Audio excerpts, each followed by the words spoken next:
देखिए कूलाम का नियम,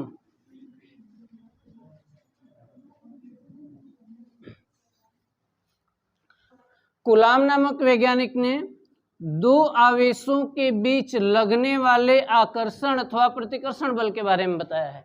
आप सभी लोग जानते हैं कि अगर एक प्लस होता है और एक माइनस होता है तो इनके बीच आकर्षण बल लगता है, लेकिन हमें ये नहीं पता चलता है कि वो लगने वाला आकर्षण बल बहुत मजबूत है या बहुत कमजोर है। उसी तरीके से अगर प्लस और प्लस के बीच देखा जाए तो यहाँ प्रतिकर्षण बल लगता है, प्रतिकर्षण बल लगेगा, लेकिन प्रबल प्रतिकर्षण होगा या दुर्बल प्रतिकर्षण इसका कोई आइडिया नहीं है।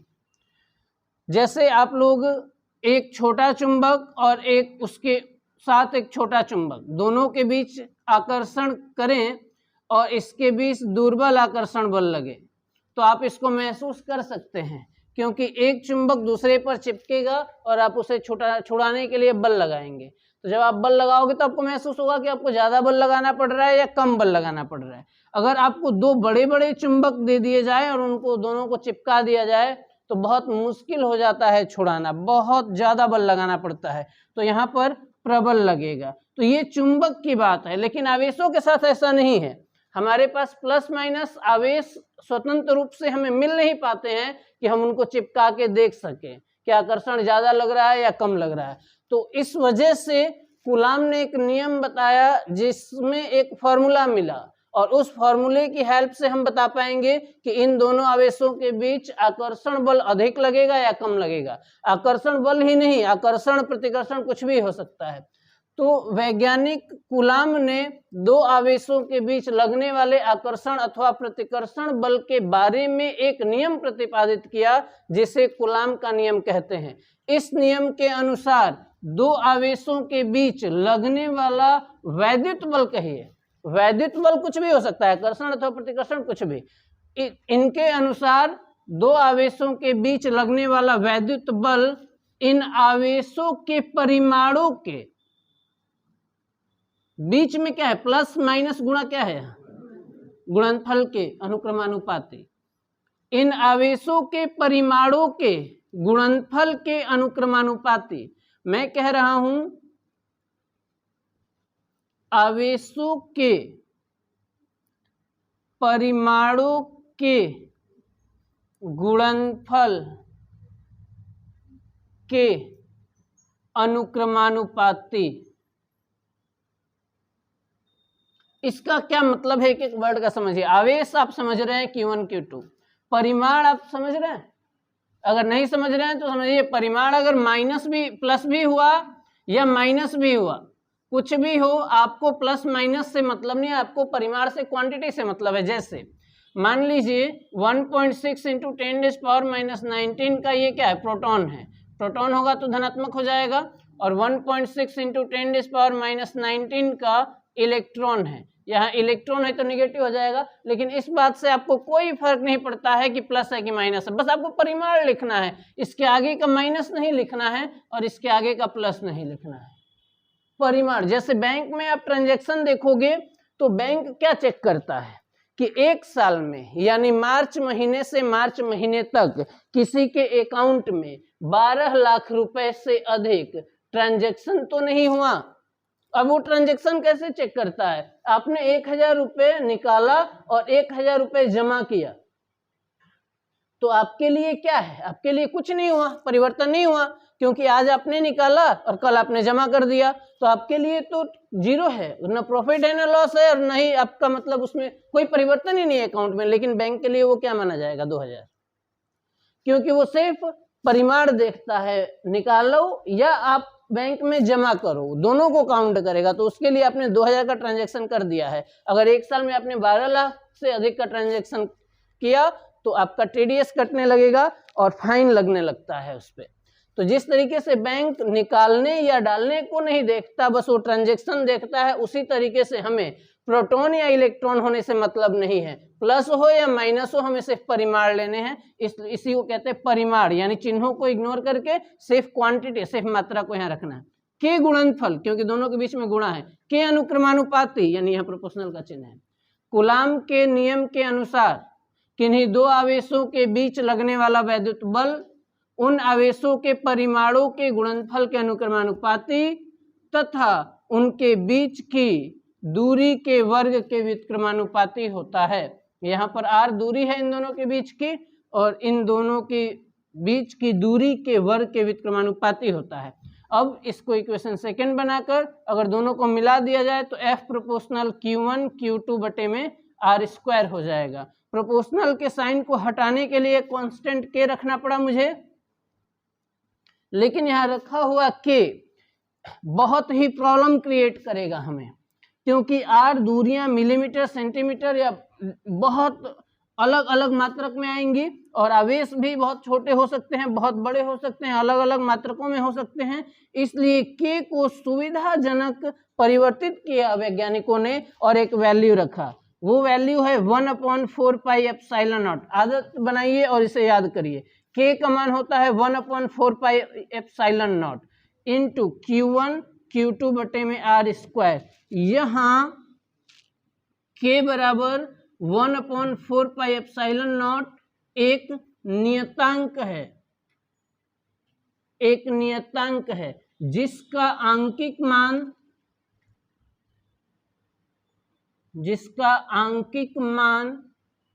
9 × 10⁻⁹ होता है। अब मैं मात्रक अभी नहीं लिख रहा हूं, मात्रक थोड़ी देर में लिखूंगा बनाने के बाद, तो मैं मात्रक के लिए जगह छोड़ देता हूं। इतना होता है। पहले लैंग्वेज याद कर लो, आज ही याद कर लो, उसके बाद हम लोग आगे ये कैलकुलेशन नोट के करेंगे। आपको बताना कहाँ से है, तो कूलाम के नियम के अनुसार किन्हीं दो आवेशों के बीच लगने वाला वैद्युत बल, कूलाम के अनुसार किन्हीं दो आवेशों के बीच लगने वाला वैद्युत बल आवेशों के परिमाणों के गुणनफल के अनुक्रमानुपाती, आवेशों के परिमाणों के गुणनफल के अनुक्रमानुपाती तथा उनके बीच की दूरी, यहाँ बीच की दूरी लिखा हुआ, बीच की दूरी के वर्ग के व्युत्क्रमानुपाती, यहाँ बटे में है तो वो व्युत्क्रमानुपाती होता है। अब समीकरण 1 और 2 से यहाँ मिलाया गया है। समीकरण 1 व समीकरण 2 से। कल आधे ही बच्चे थे इस क्लास के, तो मैं वापस बोल देता हूं इनका नियम, लिखिए और उसके बाद जो बोलूंगा वो नोट करना। किन्हीं दो आवेशों के बीच कार्यरत वैद्युत बल उन आवेशों के परिमाणों के गुणनफल के अनुक्रमानुपाती तथा उनके बीच की दूरी के वर्ग के व्युत्क्रमानुपाती होता है। यदि Q1 व Q2 दो बिंदु आवेश एक दूसरे से स्मॉल r दूरी पर स्थित हो, तब कूलाम के नियम के अनुसार इनके बीच लगने वाला वैद्युत बल, ये लिखो फर्स्ट इक्वेशन, फिर सेकेंड, फिर समीकरण 1 व 2 से एकदम ऐसे ही उतार लेना है इसको, ये लिखना है यहाँ तक। मात्रक अभी मैं लिख देता हूँ, न्यूटन मीटर स्क्वायर प्रति कूलाम स्क्वायर होता है। न्यूटन मीटर स्क्वायर प्रति कूलाम, कूलाम को C लिखा है मैंने, अभी लिख लेंगे। और कैसे आया ये न्यूटन मीटर स्क्वायर प्रति कूलाम स्क्वायर, अभी हम उसकी बात करने वाले हैं आगे, नोट करिए इसको। देखिए यहाँ मात्रक आया कैसे, आपको इस फॉर्मूले को ध्यान रखना है। F = 1/4 pi epsilon not Q1 Q2 बटे में R स्क्वायर, ये चाहिए अगर हमें, तो F के पास ये जो भाग में है बटे में है, इसको ट्रांसफर करना होगा। F × R स्क्वायर हो जाएगा और Q1 Q2 आ जाएंगे बटे में, 1/4 पाई एप्सिलॉन नॉट हो जाएगा। यहाँ से अगर F का मात्रक लिखा जाए तो न्यूटन होगा, न्यूटन बल का मात्रक, और ये R दूरी है, दूरी का मात्रक मीटर, दूरी पर वर्ग है तो स्क्वायर लग जाएगा, और बटे को हम लोग प्रति बोलेंगे, और Q1 और Q2 तो ये दोनों आवेश हैं, आवेश का मात्रक कूलाम होता है, यहाँ हो जाएगा coulomb square 1/4 pi epsilon not को। तो यहाँ से मिला है न्यूटन मीटर स्क्वायर प्रति कूलम स्क्वायर, इसी को मैंने यहाँ लिख दिया है, न्यूटन मीटर स्क्वायर प्रति कूलम स्क्वायर। इसके बारे में कई बार हमें बात करनी है। इसमें आ रहे 1/4 पाई एप्सिलॉन नॉट में से अब एप्सिलॉन नॉट की बात करते हैं। एप्सिलॉन नॉट है क्या? तो एप्सिलॉन नॉट को निर्वात की वैद्युतशीलता कहते हैं। अब निर्वात की वैद्युतशीलता है क्या? तो वायु में या जहां वायु नहीं है वहां पर इन आवेशों के बीच, जैसे यहाँ प्लस आवेश रख दिए जाए और यहाँ माइनस आवेश रख दिया जाए, तो इन आवेशों के बीच जो बल लगेगा, वैद्युत बल, आकर्षण बल, उस बल को ये वायु या निर्वात कितना डिस्टर्ब करेगा। इसके बीच में अगर हम ईंट रख दें, इसके बीच में अगर हम लकड़ी का कोई पटरा रख दें, तो वो डिस्टर्ब कर देगा ना दोनों आवेशों के बीच लगने वाले बल को। और वायु या निर्वात कितना डिस्टर्ब करता है, उसी डिस्टरबेंस को हम निर्वात की वैद्युतशीलता कहते हैं। अब इनके बीच में, जैसे मान लो आप चुंबक रखे हुए हो और चुंबक एक यहाँ पर आपने कोई गोल या कोई छड़ चुंबक, कोई भी किसी भी आकार का एक चुंबक रख लेते हो और अपनी कॉपी का एक पेज ले लेते हो, एक चुंबक ऊपर एक चुंबक नीचे, तो आराम से वो दोनों चिपक जाता है। अगर आप ऊपर वाले को चलाते हो तो नीचे वाला चुंबक भी चलता है चिपक कर उसके साथ में। लेकिन अगर आप अपनी कॉपी का साइज यानी उसकी मोटाई बढ़ाते जाओ और जो हमारे पास इतनी मोटी बुक है, इस बुक के ऊपर एक चुंबक रखो और इसके नीचे एक चुंबक रखो, तो शायद वो आकर्षित नहीं हो और एक दूसरे पर बल नहीं लगा पाए। तो बीच का माध्यम तो आकर्षण या प्रतिकर्षण बल को डिस्टर्ब करता ही है कि बीच में क्या रखा हुआ है। उसी तरीके से इस प्लस और माइनस आवेशों के बीच में वायु है, वो कितने इसको आकर्षण बल लगाने को आसान कर दे रही है वायु, या उसको कितनी आसानी से बल लगाने दे रही है, इसी को वैद्युतशीलता कहते हैं, एप्सिलॉन नॉट। अब इस वैद्युतशीलता एप्सिलॉन नॉट को हेडिंग के रूप में लिख के हम उसको डिटेल में समझ लेते हैं। तो लिखिए, हेडिंग है निर्वात की वैद्युतशीलता, ब्रैकेट में लिखना है एप्सिलॉन नॉट। यहां देखिए, पहले पूरा कैलकुलेशन समझना। कूलाम के सूत्र से स्टार्ट होगा यहाँ पर। अब कूलाम का फॉर्मूला आपको ध्यान रहना चाहिए, डायरेक्टली याद रखना है, कभी भी पूछो आपको बता देना है। 1/4 पाई एप्सिलॉन नॉट, आगे Q1 Q2 upon R square हो जाएगा। F, अब यहीं से पहले मैं सेपरेट करूंगा सबको, F into R square upon Q1 Q2 equal 1/4 pi epsilon not. यहाँ पर हुआ क्या, एक्टिविटी 9 × 10⁻⁹ जो आपने लिखा था वो कैसे आया था, तो सबको एकांक माना गया है और इसको भी एक इलेक्ट्रॉन और एक प्रोटॉन का मान रख के और कैलकुलेट किया गया है, तो 9 × 10⁻⁹ आया है, सबको एकांक मानकर। हमें अभी इस हेडिंग में तो एप्सिलॉन नॉट निकालना है, तो मैं 1/एप्सिलॉन नॉट पर ध्यान दूंगा। ये 4 पाई थोड़ा एक्स्ट्रा हो रहा है तो इसको भी पक्षांतर कर देता हूँ, हो जाएगा F इंटू 4 पाई R square upon Q1 Q2। सारी वैल्यू अगर रख दिया जाए तो एप्सिलॉन नॉट का मान आ जाएगा 8.85 इंटू 10⁻⁻12। मात्रक क्या होगा, तो मात्रक ठीक उसका व्युत्क्रम होगा जो आपने लिखा था, क्योंकि ये बटे में है ना, बटे में है ये, तो नीचे आपको अगर मैं रिवर्स करके एक बार लिख के दिखाता हूँ, देखिए सही से लिख के दिखाते हैं इसको।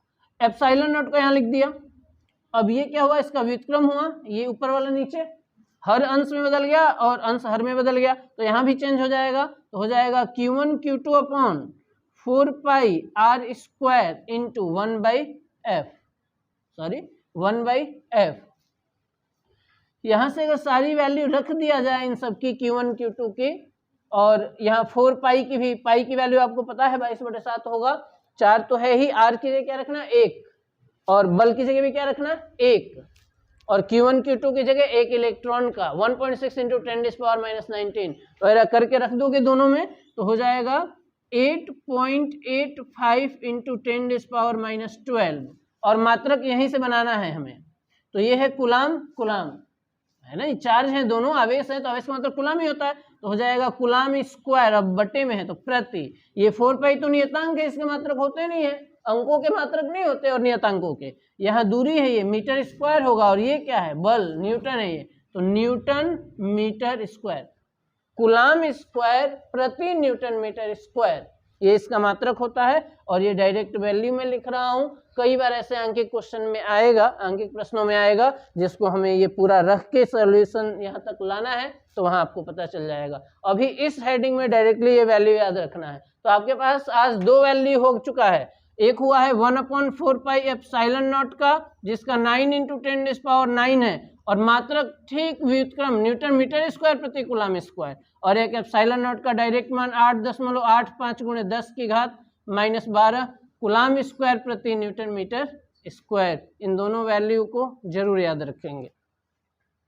यहाँ से आप ये नोट कर लो पूरा।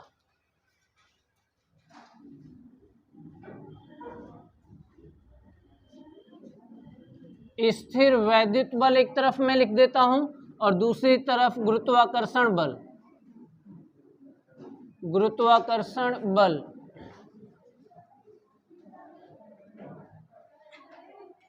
अब स्थिर वैद्युत बल और गुरुत्वाकर्षण बल की तुलना में कुछ समानताएं बताऊंगा मैं, कि कुछ ऐसा व्यवहार है जो इन दोनों के पास है। गुरुत्वाकर्षण बल आप समझ रहे होंगे, पृथ्वी द्वारा लगाया गया गुरुत्वाकर्षण बल, या ब्रह्मांड की कोई भी एक वस्तु अगर दूसरे वस्तु पर बल लगाती है तो उसे गुरुत्वाकर्षण ही कहते हैं। अगर इसमें भी डाउट होगा तो आप आज क्लियर हो जाओ कि हम लोगों का मतलब समझ ये है, या ज्यादातर बच्चे ये समझते हैं कि जब पृथ्वी किसी वस्तु को खींचती है या पृथ्वी किसी वस्तु पर बल लगाती है तो उसे गुरुत्वाकर्षण बल कहते हैं। तो ऐसा नहीं है। पृथ्वी जब किसी वस्तु पर आकर्षण बल लगा के उसे आकर्षित करती है तो उसे गुरुत्व बल कहते हैं, गुरुत्वाकर्षण नहीं कहते हैं। पृथ्वी के अलावा अगर कोई भी पिंड है, जैसे चंद्रमा और सूर्य के बीच जो बल लग रहा है वो है गुरुत्वाकर्षण बल, जैसे इस पंखे और टेबल के बीच जो बल लग रहा है ये है गुरुत्वाकर्षण बल। ब्रह्मांड में स्थित किन्हीं भी 2 पिंडों के मध्य लगने वाले आकर्षण बल को गुरुत्वाकर्षण बल कहते हैं। इसके लिए फॉर्मूला भी याद दिला देता हूं आपको। F = 9th क्लास में पढ़ा है आपने, Gm1m2/r²। और कूलम ने ठीक ऐसा ही नियम बताया है यहाँ पर, इन्होंने भी F = K/Q1Q2/r²। देखिए तुलना लायक है ये। यहाँ आवेशों पर बताया जा रहा है Q1 Q2, यहाँ द्रव्यमान पे बताया जा रहा है M1 M2। यहाँ भी दूरी है, यहाँ भी दूरी है। हालांकि इन्होंने थोड़ा सा एक स्टेप आगे बढ़ा के इजी करने के लिए इन्होंने 1/4 पाई एप्सिलॉन नॉट रख दिया और Q1 Q2/r²। इजी करने के लिए रखा गया है और आपको हार्ड लग रहा है कि 1/4 पाई एप्सिलॉन नॉट नहीं ही था तो इजी था। एक्चुअली आगे चल के आपको समझ में आएगा कि ये कितना इजी बना रहा है, आगे कैलकुलेशन को, सभी क्वेश्चंस को कितना इजी बना रहा है। अभी याद रखना है 1/4 pi epsilon not Q1 Q2/r²। तो समानताएं में 2 चीजें बता देता हूं। देखिए समानताएं, पहली समानता, दोनों बल संरक्षी बल होते हैं। अब आप ध्यान देंगे कि दोनों बल संरक्षी होने का क्या मतलब है। दोनों बल संरक्षी होते हैं। अब संरक्षी होने का मतलब है कि इनके द्वारा किए गए कार्य को फिर से प्राप्त किया जा सकता है। ये ऐसे बल हैं जो कुछ कार्य कर रहे हैं तो उस कार्य को आप चाहोगे फिर से प्राप्त करना तो वो कार्य प्राप्त हो जाएगा। जैसे मैंने ये मारकर कभी ना कभी पृथ्वी से उठाया होगा और यहाँ रखा है, तो मैंने एक बल लगाया है। वो कौन सा बल लगाया है? गुरुत्वाकर्षण के विरुद्ध, गुरुत्व के विरुद्ध। अब इस मार्कर को जब मैं छोड़ूंगा तो अब मुझे बल नहीं लगाना पड़ रहा है। जितना बल मैंने उठाते टाइम लगाया और कार्य किया मैंने, उतना ही कार्य ये मार्कर खुद ही जमीन पे गिर के कर देगा। कोई पत्थर पड़ा हो पृथ्वी पे, आप उसको ऐसे पकड़ के बस हवा में ऊपर उठाए तो उठाने में आपने कार्य किया है, और उसी कार्य को अगर आप प्राप्त करना चाहते हैं बस आपको छोड़ देना है। वो पत्थर गिरेगा और फिर से कार्य कर देगा। तो जब आप बल लगा के ऊपर उठा रहे थे उस समय धनात्मक हुआ, प्लस 10 न्यूटन मान लो आपने कार्य किया होगा, और जब आप पत्थर को छोड़ दोगे तो वो जाके गिरेगा तो पत्थर 10 न्यूटन का कार्य वापस हमें लौटा देगा और दोनों आपस में कैंसिल आउट होकर हो जाएंगे 0। संरक्षी बल यानी ऐसा बल जिसके द्वारा हुए कार्य से कुछ फायदा हो सकता है और उसको हम फिर से प्राप्त कर सकते हैं। लेकिन घर्षण बल संरक्षी बल नहीं है। घर्षण बल एक बार यूज हो गया तो उस घर्षण बल का क्या फायदा, उससे आप रिटर्न कैसे लोगे, आप दोबारा उसे नहीं ले सकते हो, तो वो असंरक्षी बल हो जाता है। चलिए, दोनों बल संरक्षी होते हैं। अगर आपने एक बल लगाया है, यहां समझना बात को, एक प्लस है और इसका क्षेत्र यहां बना हुआ है, इतने तक इसका प्रभाव है, एक दूसरा कोई प्लस हम जबरदस्ती लेके इसके अंदर जाएं, ये तो धक्का देगा ना, ये तो लाना नहीं चाहेगा, प्रतिकर्षण होगा भाई, दो प्लस के बीच में प्रतिकर्षण होता है, तो ये वाला प्लस इस प्लस को क्या करेगा, धक्का दे के बाहर हटाना चाहेगा। फिर भी हम बल लगा के ले जा रहे हैं इसे, तो हम क्या कर रहे हैं, कार्य कर रहे हैं भाई। कोई आप यहां प्रतिकर्षण मिल रहा है, एक हाथ में आपने आवेश रखा हुआ है, आप लेके जा रहे हो आगे, और ये चाहता है कि नहीं इस तरफ नहीं आए, तो हमें एक्स्ट्रा बल लगाना पड़ेगा ना जबरदस्ती ले जाने के लिए, तो हम एक्स्ट्रा बल लेके जा रहे हैं, लगा के जा रहे हैं और कार्य कर रहे हैं। अब यहाँ जाके हमें कुछ नहीं करना है, बस उसको छोड़ देना है। जितना हमने कार्य अंदर ले जाने में किया है उतना ही कार्य अपने आप प्राप्त हो जाएगा। तो ये भी क्या है, संरक्षी बल। याद रखिए, बहुत छोटा टॉपिक है, दोनों बल संरक्षी बल होते हैं, यानी कौन से, स्थिरवैद्युत बल और गुरुत्वाकर्षण बल, दोनों बल संरक्षी बल होते हैं। दूसरा इनकी समानता ये है कि दोनों बल दूरी के वर्ग के व्युत्क्रम नियम का पालन करते हैं, क्योंकि यहाँ देखिए लिख दिया है मैंने फॉर्मूला, बटे में आर स्क्वायर, यहाँ भी आर स्क्वायर, यानी दूरी के वर्ग व्युत्क्रम नियम का पालन करते हैं। ये भी एक समानता है। दो ही समानताएं हैं, असमानताएं में आ जाते हैं। अब असमानता कोई एक आप लोग बता दो मुझे, एक असमानता बताओ। गुरुत्वाकर्षण बल आप समझ रहे हैं, अगर आप पृथ्वी को लेके पढ़ रहे हैं तो पृथ्वी को लेके समझिए, दोनों लगभग एक जैसे ही व्यवहार प्रदर्शित करते हैं, तो आप पृथ्वी को लेके ही गुरुत्वाकर्षण समझ लो कि पृथ्वी किसी वस्तु पर बल लगा रही है, और एक समझ लो कि स्थिरवैद्युत बल यानी दो प्लस माइनस एक दूसरे पे बल लग रहे हैं। तो असमानता कोई एक असमानता बताइए आप लोग। गुरुत्वाकर्षण बल में केवल आकर्षण होगा, ये मार्कर हमेशा पृथ्वी की ओर गिरेगा, इस मार्कर को पृथ्वी हमेशा खींचेगी अपनी तरफ, कभी भी उसको प्रतिकर्षित नहीं करेगी। आप अगर बॉल एक पृथ्वी पर गिराते हैं तो वो प्रतिकर्षित होता है, तो उसका कारण प्रतिक्रिया बल है, वहां पृथ्वी नहीं प्रतिकर्षित कर रही है, उस बॉल के खुद के कण प्रतिकर्षित कर ले रहे हैं। वहां ये मत समझना कि प्रतिकर्षण है, पृथ्वी सदैव वस्तुओं को अपनी तरफ आकर्षित करती है, जिससे पता चल रहा है कि गुरुत्वाकर्षण बल सदैव आकर्षण बल होता है। लेकिन स्थिरवैद्युत बल, प्रतिकर्षण भी आप समझ रहे हैं, आकर्षण भी समझ रहे हैं, यहाँ पर एक माइनस लेकर आए हैं, इसके अंदर तो क्या होगा, ये प्लस क्या करेगा, इसे खींच लेगा, आकर्षित कर लेगा, और यहीं पर इस प्लस को क्या कर रहा है, वो प्रतिकर्षित कर रहा है। तो दोनों है, तो ये एक अंतर है कि गुरुत्वाकर्षण बल सदैव आकर्षण बल होता है, जबकि स्थिरवैद्युत बल आकर्षण अथवा प्रतिकर्षण दोनों होता है। चलिए एक और अंतर बताइए, दिमाग लगाइए। गुरुत्वाकर्षण बल वस्तुओं के बीच के माध्यम पर निर्भर नहीं करता है। जैसे मार्कर और पृथ्वी के बीच में मेरा हाथ आ जाए तो इस पर कोई प्रभाव नहीं पड़ेगा, वो नीचे गिरेगा ही, पृथ्वी उसी बल से उसे खींचेगी। हाथ ही नहीं, कुछ और चीज लेके आ जाऊं, कॉपी किताब टेबल कुछ भी इसके और पृथ्वी के बीच में लेके आऊं, ये मार्कर गिरेगा ही गिरेगा। तो बीच के माध्यम पर निर्भर नहीं करता। इस मार्कर को आप लेके चले जाओ समुद्र में और वहां गिराओ, वहां भी गिरेगा, जबकि बीच में पानी है। पृथ्वी की सतह और मार्कर के बीच में पानी है, वहां भी गिरेगा, ये मार्कर नीचे की तरफ गिरेगा। पानी में मैं अंदर की बात नहीं कर रहा हूं, वायु में बात कर रहा हूं, ये अंदर। और पानी में तो प्लवन बल के अनुसार चलेगा ना, सब फिजिक्स हर स्थिति में बदल जाता है, तो वहां वायु में ये नीचे ही गिरेगा। जबकि स्थिरवैद्युत बल बीच के माध्यम पर निर्भर करता है। जैसे यहाँ एक प्लस रख दो और यहाँ एक माइनस रख दो और बीच में ईंट लगा दो, आकर्षण ही नहीं होगा, आकर्षण नहीं होगा। तो इसका दूसरा अंतर याद रखिए, गुरुत्वाकर्षण बल पिंडों के बीच के माध्यम पर निर्भर नहीं करता है, जबकि स्थिरवैद्युत बल आवेशों के बीच के माध्यम पर निर्भर करता है। एक और अंतर, एक और, अच्छा आप लोगों को क्या लग रहा है कि कौन सा बल मजबूत होता होगा, गुरुत्वाकर्षण या स्थिर वैद्युत बल? यहां पर अगर हम लोग HCl की बात कर ले, जो चेंज हो सकता है H positive plus Cl negative में, है ना, या आप डीप नॉलेज यानी आप इस पर नहीं जाके आप सिर्फ ये समझिए एक प्लस है एक माइनस है। अब इस प्लस को पृथ्वी भी खींच रही है और इस प्लस को माइनस भी खींच रहा है। ये प्लस हमेशा माइनस की तरफ अट्रैक्ट हो जाता है क्योंकि ये इतना छोटा है कि इस पर इसका प्रभाव बहुत कम लगता है गुरुत्वाकर्षण बल का। लेकिन एक प्रोटॉन और इलेक्ट्रॉन के बीच जो बल लगेगा वो इस गुरुत्वाकर्षण बल की तुलना में लगभग 10 की घात 43 गुना ज्यादा लगेगा।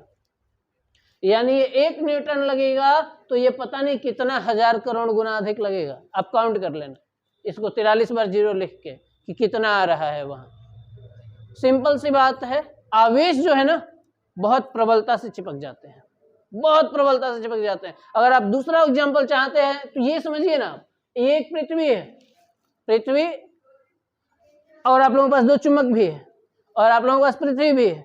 आप एक काम करना, एक चुंबक को फेंक देना पृथ्वी पर और दूसरे चुंबक को ठीक उस चुंबक के ऊपर फेंक देना, चिपक जाएगा। अब उस चिपक जाएगा जब, तो उसको उठाना, ऊपर वाले चुंबक को, नीचे वाले को नहीं, सिर्फ ऊपर वाले को, और देखना क्या हो रहा है। क्या पृथ्वी नीचे वाले चुंबक को छोड़ दे रही है और चुंबक ऊपर वाले के साथ चिपका जा रहा है? तो इससे पता चलेगा कि इन दोनों चुंबकों के बीच जो बल लग रहा है वो ज्यादा लग रहा है। पृथ्वी ने तो नीचे वाले चुंबक को छोड़ दिया, और ऐसा तो होगा ही होगा। कमजोर चुंबक भी ले लोगे ना अगर आप, तो 2 चुंबक आपस में चिपक गए और वो कहाँ है? पृथ्वी पर। अब आप ऊपर वाले चुंबक को उठा रहे हो तो ये ऊपर वाला चुंबक क्या करेगा? नीचे वाले पर बल लगाएगा, है ना, नीचे वाले पर बल लगाएगा और उस चुंबक को भी क्या करेगा? उठा लेगा। पृथ्वी क्या करेगी? उस चुंबक को छोड़ देगी। उससे पता चल रहा है कि पृथ्वी और चुंबक के बीच बल क्या लग रहा है? कम लग रहा है, और इस चुंबक और चुंबक के बीच बल क्या लग रहा है? ज्यादा लग रहा है। हालांकि यहाँ चुंबक नहीं, हम आवेश पढ़ रहे हैं, लेकिन फिर भी आवेशों का व्यवहार उस चुंबक के व्यवहार से मिलता जुलता है, इसलिए मैं बार बार आवेश की जगह चुंबक का ही उदाहरण दे देता हूँ। तो ये 3 अंतर हैं इसके।